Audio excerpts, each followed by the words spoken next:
Morning everyone, কেমন আছো তোমরা সকলে? আশা করছি ভালো আছো, আর আমরাও কিন্তু ভীষণ ভালো আছি। সরমাস ব্লগে তোমাদের সকলকে জানাই স্বাগত, অনেক ভালোবাসা। তো আজকে আবার বাড়ি যাবো, এই যে রেডি হয়ে গেছি, তোমাদের দাদাভাইকে নিয়ে যাব। আর আজকে তোমার দাদাভাইয়ের জীবনে একটা স্পেশাল দিন, তোমার দাদাভাইয়ের আজকে বার্থডে। আর আজকে আমার বাপের বাড়ি হবে, ওখানে রান্নাবান্না হচ্ছে, যাব। তাড়াতাড়ি করে উঠে স্নান টান করে ঠাকুর পূজা দিয়ে আর এই যে রেডি হয়ে নিয়েছে। একটা ড্রেস দেখো, হালকা পিঙ্ক কালারের, হালকা কালার, হালকা গোলাপি কালার। কেমন লাগছে অবশ্যই কমেন্টে জানিও। আর তোমার দাদা এখনও ড্রেস করে নিয়ে বসে রয়েছে,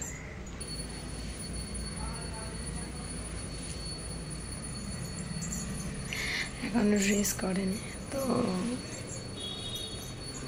বসে রয়েছে। আমার বাবুর আজকে birthday, happy birthday, thank you তো বলতে হয়। তো চলো বেরোলে তারপরে যেটা দেখাবো। শুয়ে পড়ে রয়েছে, এসে কাজকর্ম নেই, পড়াশুনো তো ডগে তুলে দিয়েছে। আজ তো বিসর্জন, মানে আজ আমাদের বিসর্জন, মানে কালকে বিসর্জন। আমাদের বিসর্জন এরকম হয় না, তো কাল থেকে পড়াশুনো স্টার্ট। ও কী করে খালি দেখা যাবে। আর আমরা বেরিয়েছিলাম ওই 9টা 10:30টার মধ্যেই চলে এসেছি, 9:30টার সময় বেরিয়েছি। একদম বসে আছে। হ্যাঁ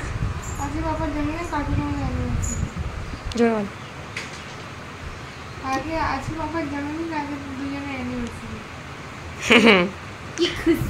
সেই দিকে রান্না বান্না হচ্ছে, আমার বৌদি করছে বার্থডেটা বাপের বাড়ির তরফ থেকে হচ্ছে, পুজোর পরে বলে এখানে ইনভাইটও আছে, এখানেই হচ্ছে।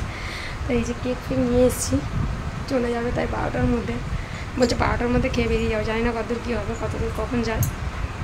তো চলো কী হবে না পরে দেখাবো। গিফটটা কিছু দেওয়া হয়নি, গিফটটা পরে কী গিফট নেবে আমার কাছ থেকে? হ্যাঁ কী নেবে বলো? হ্যাঁ বেবি পাবে পাবে পাবে, ভগবান যদি পেয়ে যাবে, নো টেনশন। খাওয়া দাওয়া করা যাবে, খেয়ে দিয়ে উঠে আবার গিয়ে চলে যাবে, কটা টাকা যাবে? এই সত্যি 3টে সময় তো হয়ে যাবে। কটাই করুন? 2:30? চল 2টোই করুন। 2টো কটা? 1:30 বাজে, 2টো 2:30 নাগাদ বেরোলে হয়ে যাবে। এখনই তো বাজে 1:30, তা তুমি খাবে কখন? কারখানায় যাচ্ছ তুমি, যদি এদিক করো আবার কারখানায় যেতে যাও তাহলে তো দেরি হবে। না কেকটা এনেছি, কেকটা একটু কেটে দিয়ে যাবো। সব কিছু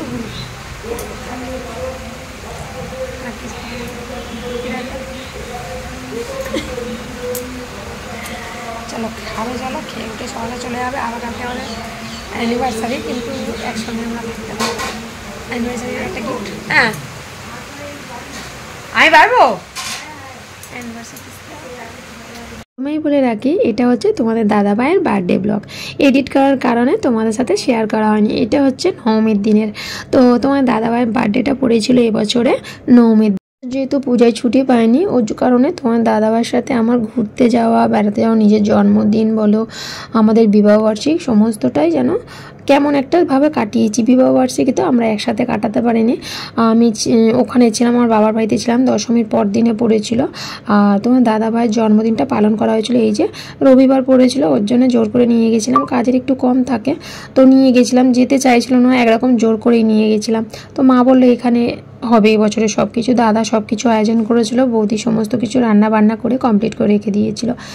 কেননা ও 2-2:30টার মধ্যে চলে যাবে, সেহেতু রান্না বান্না সকাল সকালে বসিয়ে দিয়েছিল। রান্নার মেনুতে ছিল 5 রকম ভাজা, কমপ্লিট মাছ, চিংড়ি মাছের মালাইকারি, মাটন, 9 রকম মিষ্টি, দই, পায়েস, সমস্ত কিছুটাই।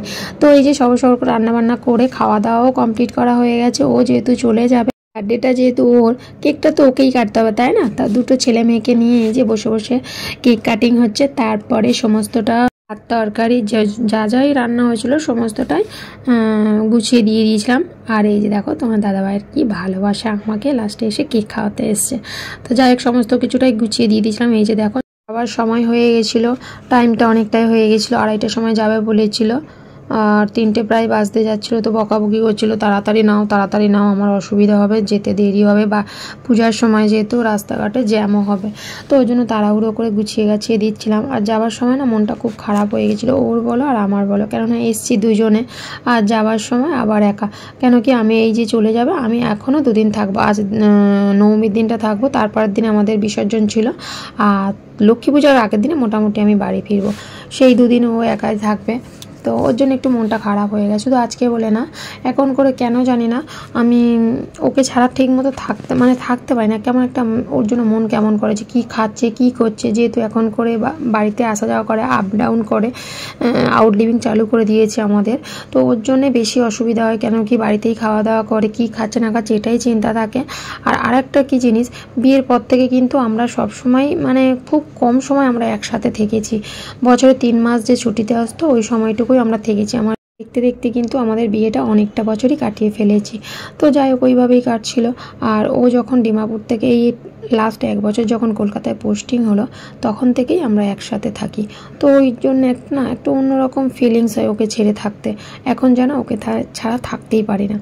একা একা তো অনেকটা বছরই কাটিয়ে ফেললাম, এখন নয় বয়সকালে একসাথে থাকি।